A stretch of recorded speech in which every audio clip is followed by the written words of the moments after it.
In this exercise, we will learn to configure a multi-layer switch to serve as a gateway. In this case, we will use multi-layer switch 1, MLS 1, that's this switch, to be a gateway for all of these computers in our network.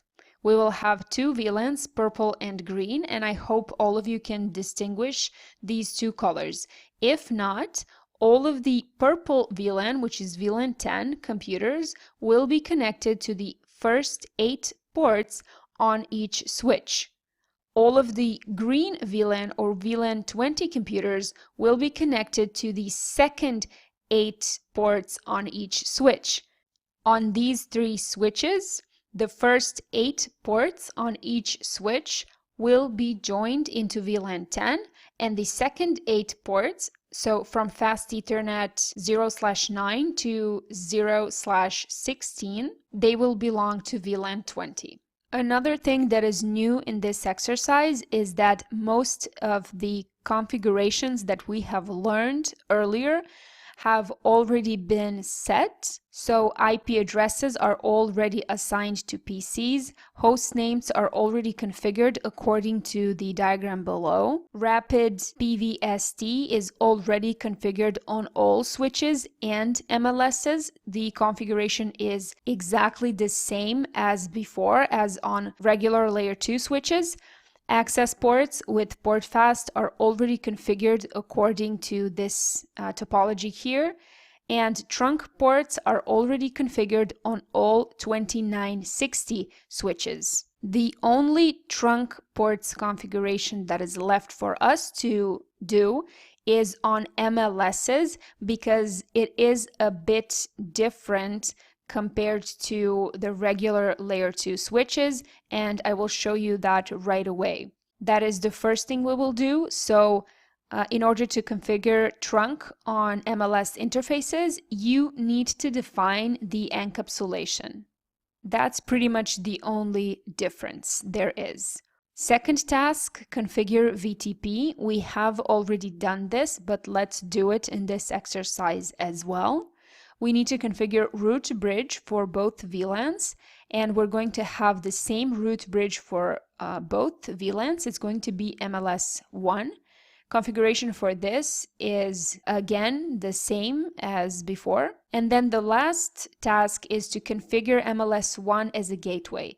This will be quite a novelty for us, so we will pay attention to that one. Let's get going. The first thing we need to configure are trunk interfaces on both multi-layer switches.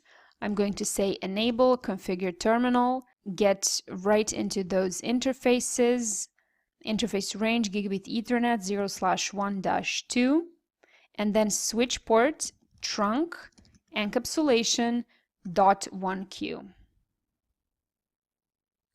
So this is the full command. And then we can just say switch port mode trunk.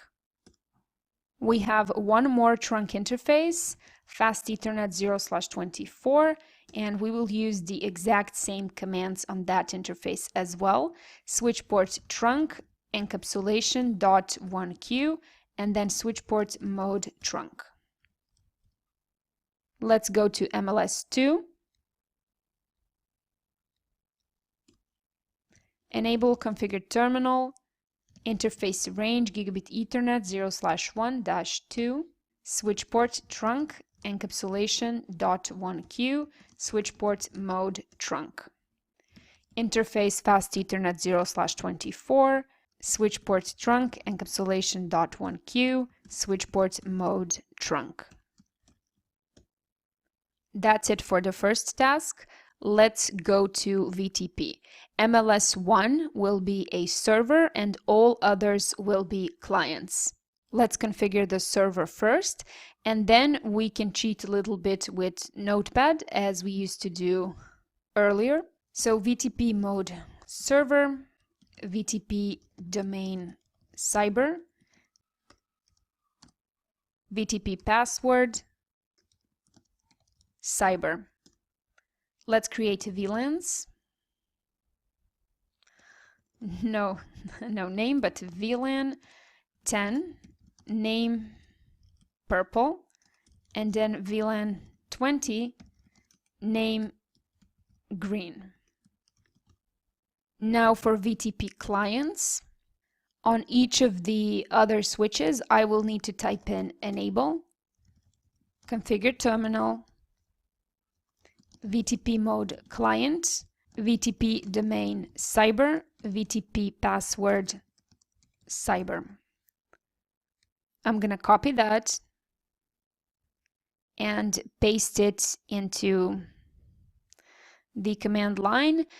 In MLS2, I've already entered the global configuration mode previously, so it's not going to recognize the enable and configure terminal commands, but that shouldn't bother us since all of the other commands were accepted anyway. So let's move on to switch D1. I'm going to say paste.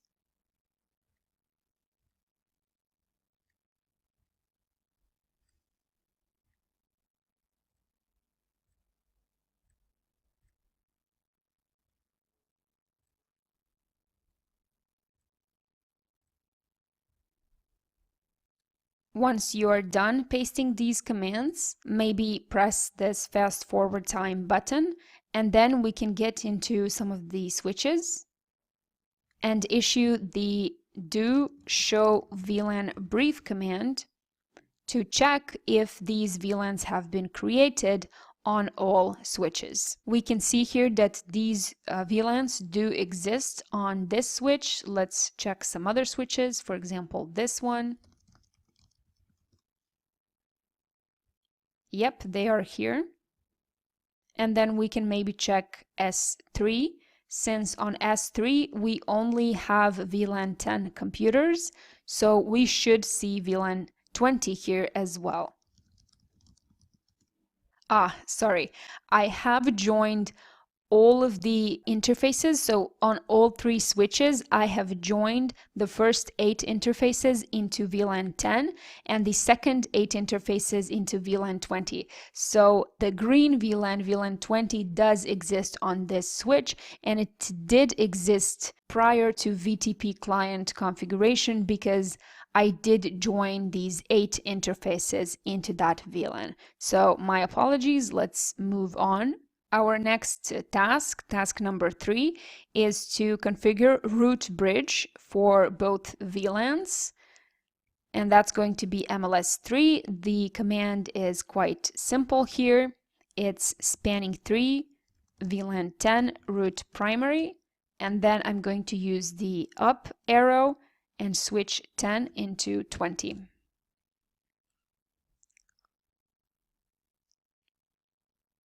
The spanning tree algorithm might recalculate the tree here, but that should not bother us. We can move on with task number 4.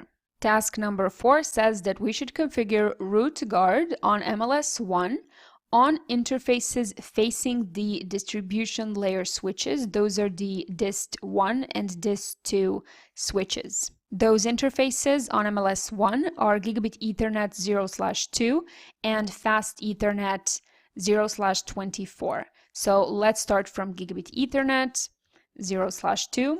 We shall say spanning tree guard root. And then interface Fast Ethernet 0/24, spanning tree guard root. That's it for task number 4. On to task number 5. This one is a bit more complicated because this is completely new stuff for us. In order to have a multi-layer switch, that's right, this is still a switch. In order to have a switch perform routing, which is what is needed in a gateway, so if we need these two VLANs to communicate in between each other, MLS needs to route that traffic between those two VLANs.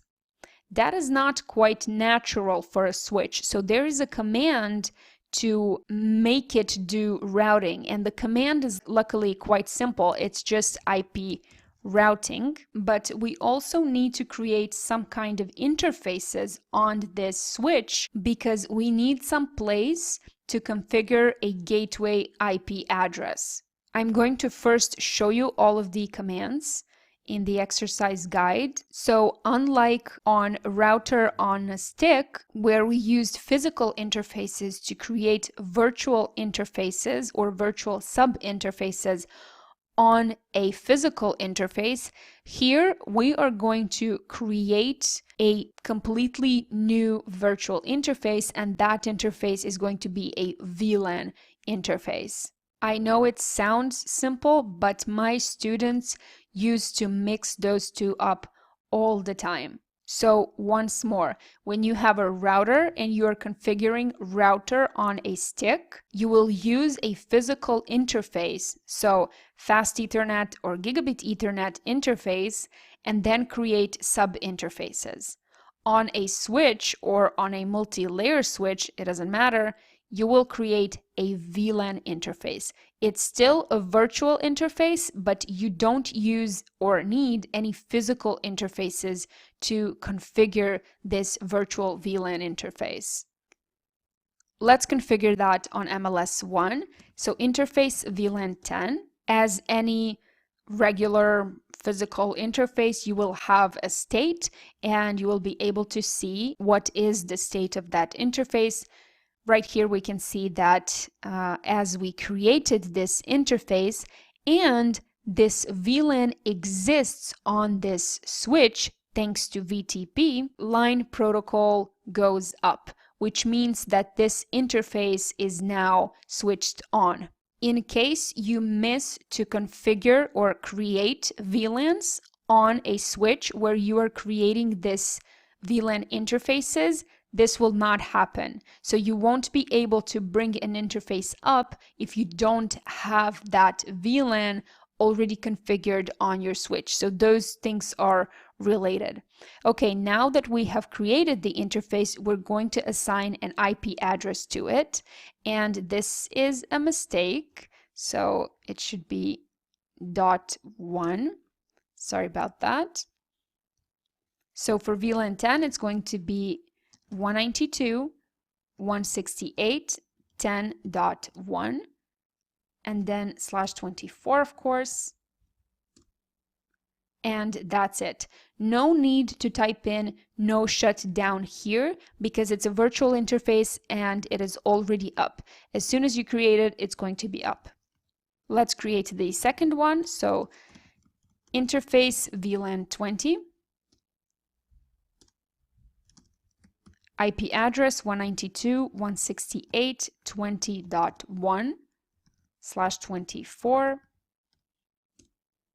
and that's pretty much it. We've already configured IP routing, so we can go straight into testing. Let me just check if the gateway has been configured on PCs. Yes, it has. Not on all PCs. Okay, I will make sure to fix that in your clean packet tracer file, but I will fix it right now in my exercise. So it's going to be 1.